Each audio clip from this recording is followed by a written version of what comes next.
DMC to KING. I'ma say this once, I ain't gonna say it again. DMC in the place to be, and the place for you to be is right here with Fred White. Tales from the pen. Yeah, that's it. Salute people, we back. Fred White, Tales from the Pen. If you're new to the channel, go down and hit the subscribe button. Click the bell notification, and then click the word all. Let's wait. Every time I do a video, you will know about it. Make sure the bell is shaded in. So, yes, I know I waited a few days, but I've gotten a lot of requests asking about the whole Cassanova situation. For me, I didn't really care to talk about it because coming from that environment, coming from that penitentiary, for those who are new, I did almost 16 years in the penitentiary. I'm from Queens, New York. So coming from that environment, coming from those situations, I understand that shit happens on a daily basis. He just happened to have a name for himself. He just happens to be famous, right? That's it. He just happens to be semi-famous.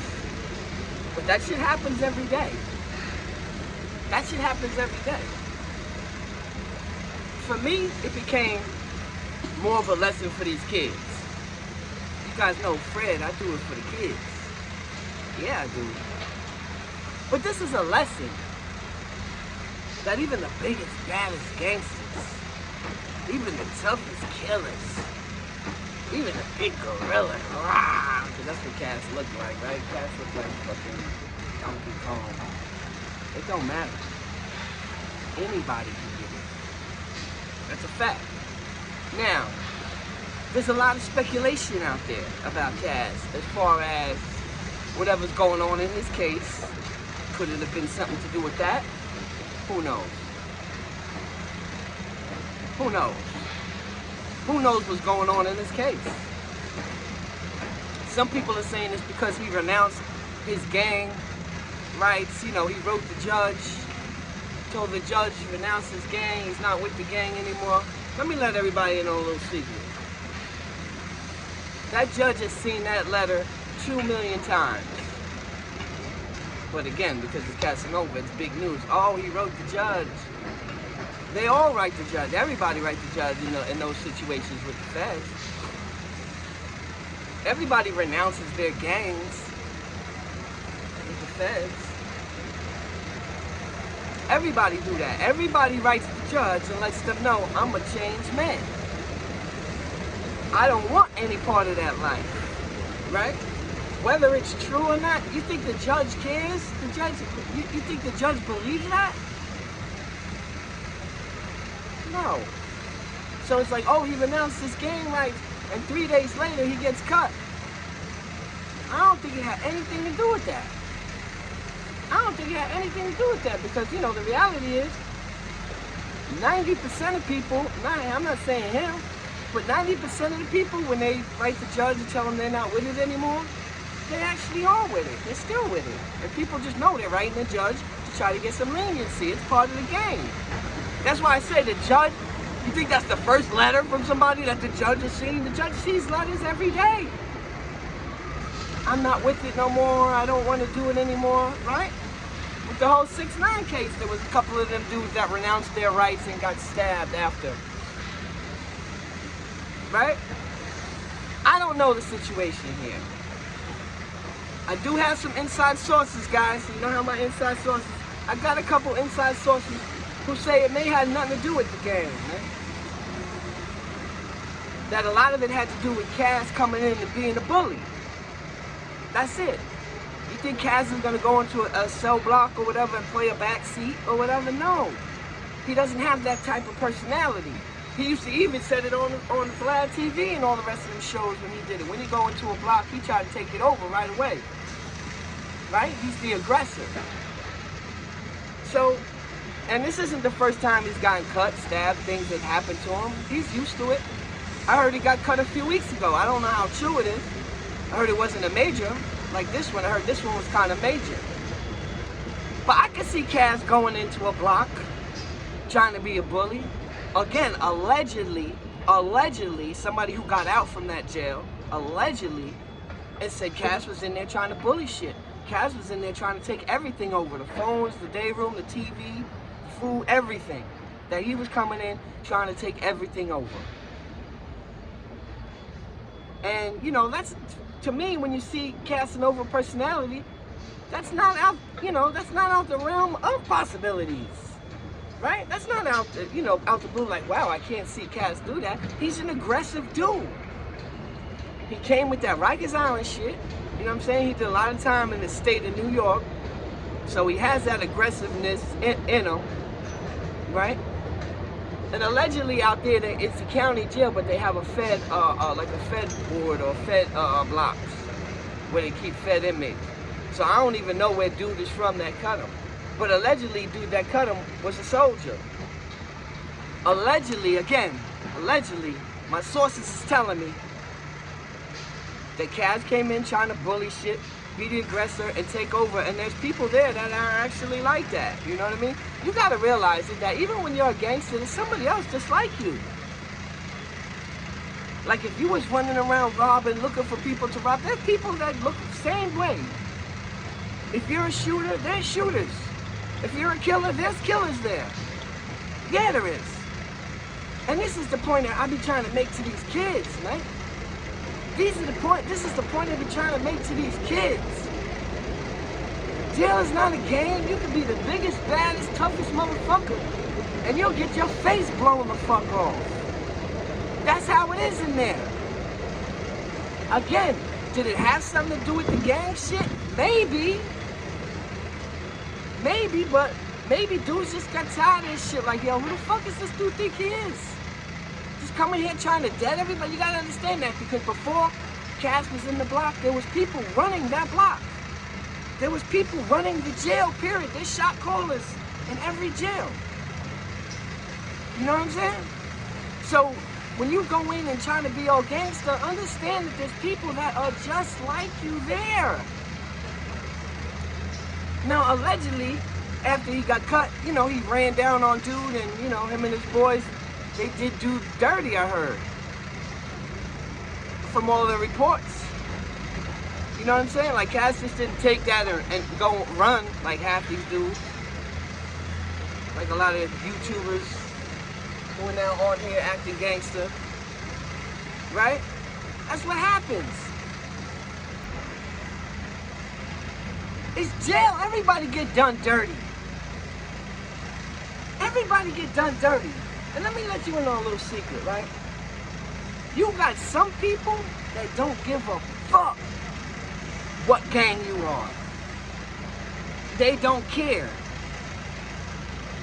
There's some neutral people who ain't with that shit. You got some neutral people who think that shit is goofy as fuck. Yeah, 1000%. I'ma say it. You got killers, neutral people, neutral, ain't got no affiliations with nothing, who are killers with a capital K, and don't give a shit what gang and what set you claim. They don't give two fucks about none of that shit. Like, I'm gonna keep it honest. When the gang culture, when I was growing up in the system, the gang shit didn't start until the middle of my bed. Gang shit ain't start till, like, I'm saying, coming up north. You know what I mean? It was on Rikers Island in 93. I was already up north in 90. So, I'm telling you the truth. When it first started and it started to come upstate, dudes thought that shit was corny as fuck. I'm keeping it 100. Dudes can get mad at me or whatever. Dudes thought, like real dudes, you know what I mean? Because the dudes came with the false pretenses, like they're saving people. Oh, everyone shut the fuck up. That was a false narrative. That was a goofy ass narrative. Dudes just started some shit and ran with it. Period. And you had dudes that were saying, you know what I mean? They come up here with that shit. We gonna body them. You know what I'm saying? And you know, and the thing about that, you know, they stayed to the dramas is in them gangs. And the dudes cutting and stabbing, they're all gang members. They're all cutting each other. You understand? Very rare was like a neutral cut, right? You know what I mean? You ain't see him going at no Muslims. You ain't see him going at no Jamaicans. It was just all nonsense. For the first couple years, again, it was supposed to be some racial shit. After 96, 97, there was no racial shit. It's 26, 27 years later, so what's the excuse now? Right, it was goofy. Everybody, you know what I mean? In my era, real dudes, in the beginning, I'm telling you, laughed at that shit. Like, these dudes is caught and they doing what? Keeping it 100. Dudes may get mad at me, whatever, but I'm keeping it real. And a lot of neutral dudes are shaking their head like, yeah. You know what I'm saying? Because all the dudes that turn gang and all that, they ain't need no goddamn protection. You know what I'm saying? And all them dudes that turn gang and the leaders, they wasn't in the saving people gang. Oh, we gotta save these people. 90% of them leader dudes was the ones running around cutting and stabbing their own shit. This is a fact. Sometimes people get mad when motherfuckers talk like that, but if you wasn't there in the 90s, in the 80s, 90s, then you can't say nothing. You know what I'm saying? If you turn gang after 98, 99, 2000, you can't say nothing. Especially the ones who turned in the 2000s, 2010s. You've been told the narrative. You've been told something, and that's just what it was. Now, it wasn't reality, though. I'm just saying, there was a lot of neutral motherfuckers that didn't give a fuck about none of that and would stab you in your face. So was that the case with Cass? I don't know. People could speculate what it was. But again, added the theories. Was it because you renounced the gang? No, a lot of dudes do that shit. A lot of dudes renounce the gang. Nothing happens to them. Dudes, instead of coming out with their stories and telling the truth, you know, they dropped their flag 20 years ago, and this is why, and this is the lifestyle, and this is why, and you shouldn't do it. A lot of these goofies come on fucking line and want to glamorize the shit like jail is cool. A lot of these cornballs come home from jail and they tell it's just gang war stories on their shit. 1,000 people got that. Be different. Why you want to come home from jail and tell all these gangster jail stories to impress people when you had a rough time? Physically, mentally, emotionally, you had a rough time. Why you want other people to go through that shit? That's why I never, you know what I mean? I never got involved with none of that shit. I never gotten really involved with them dudes. Like, you never see me on nobody's channel like that or none of that. Never. Why would you go through pain? Why would you go through suffering and come home and glorify? Yeah, I was throwing shit at people. I was throwing piss and shit through my cell door at police. Like, what the fuck is gangster about that? And what happened after that? We want to hear that. I mean, hear how they came in your cell and fucked you up. Let's hear those stories. I want to hear them stories. I want to hear the stories where you couldn't use the phone and call out, where you was in the box for years. I want to hear those stories. That's what I want to hear. You know, even Cass, when he came home, he told a lot of gangster stories about prison. So is it out the realm of possibility that he could have went in there and just tried to be thugging and dudes just said, man, fuck, who the fuck is this dude? This ain't Rikers Island. Which is the roughest county jail on the planet. We know that. You know what I'm saying? I know there's a few others. I know Jersey got a couple popping. I know Atlanta got a couple popping. I know Chicago, LA. You know what I'm saying? As far as county jails, I know Florida. But Cass, you know what I mean? Cass knew a lot of people probably on Rikers Island and shit like that in the Fed. When he went out there, he probably didn't know too many people. They knew him. And they knew him. They know how he acts. They know they think he's a bully, right?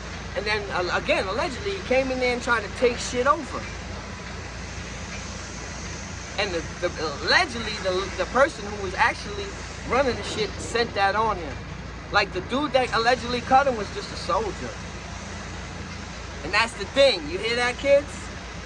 And that kid got chased down. He got his face torn the fuck up. I think they cut him, stabbed him, stomped him. The police said that his face was unrecognizable, the cutter. Now understand this.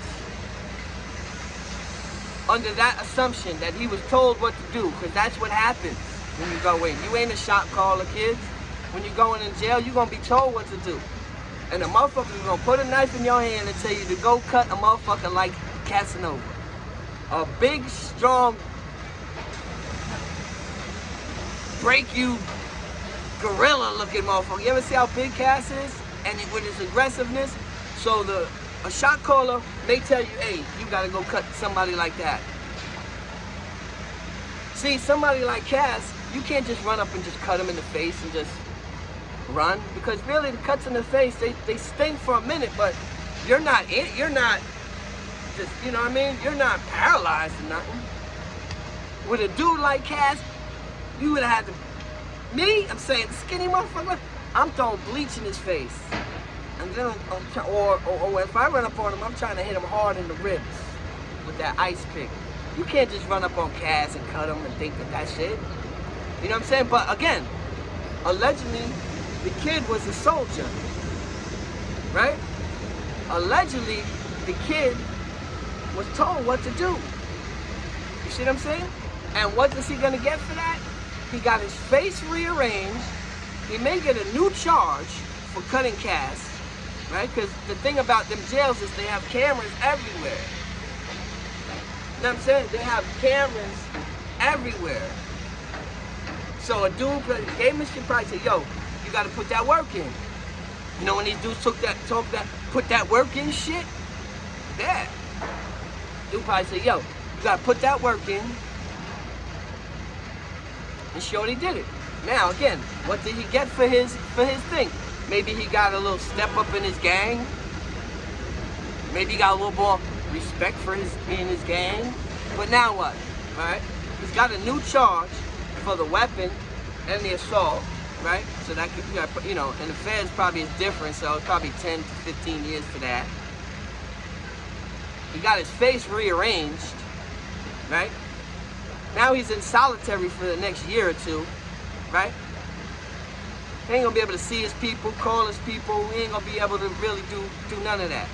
Maybe visits, something like that, but he ain't gonna be called, he ain't gonna be as active with his family no more. He's gonna be in solitary confinement for the next year or so. And when he come out, he'll be the one, oh, he cut Cash, but so what? That's just gonna be who he is. He's gonna be the one who cut Cash.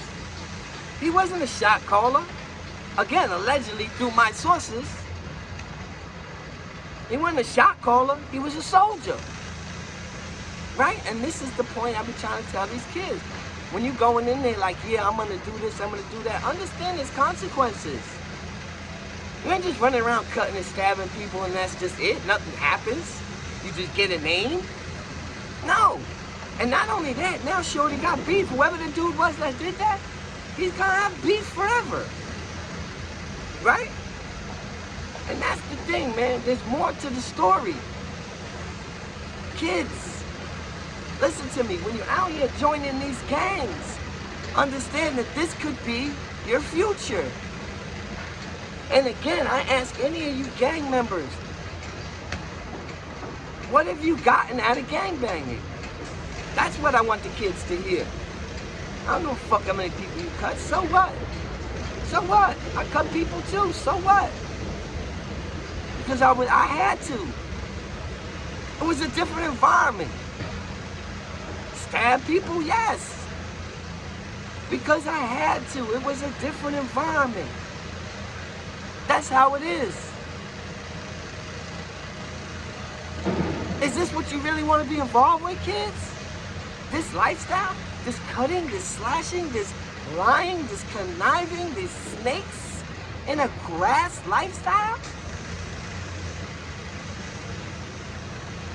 How many people on that case were gang members with Cass, and how many told? Everybody tells. I just don't understand. The blueprint is there. There's nothing good about being a gang member, man.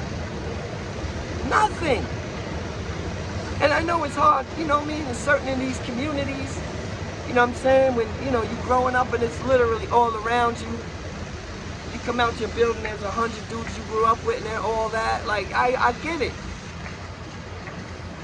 And this is why, again, I don't really blame the kids too much. I blame the other generations for allowing this shit.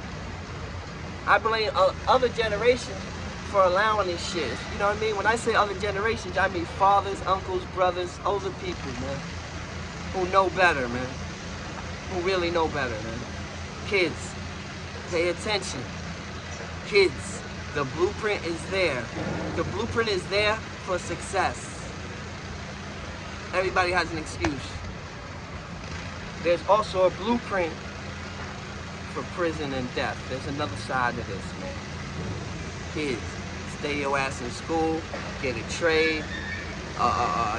There's so many apps that you can do. There's no reason you shouldn't have a job. Those days are over with. There's too many programs. There's too many apps. There's Uber Eats. There's delivery. There's so many things that you can do with your life other than wasting it in the prison cell. You guys know the motto, man. Experience is the greatest teacher. But somebody else's experience can be just as valuable if you pay attention and listen. Fred White, signing off.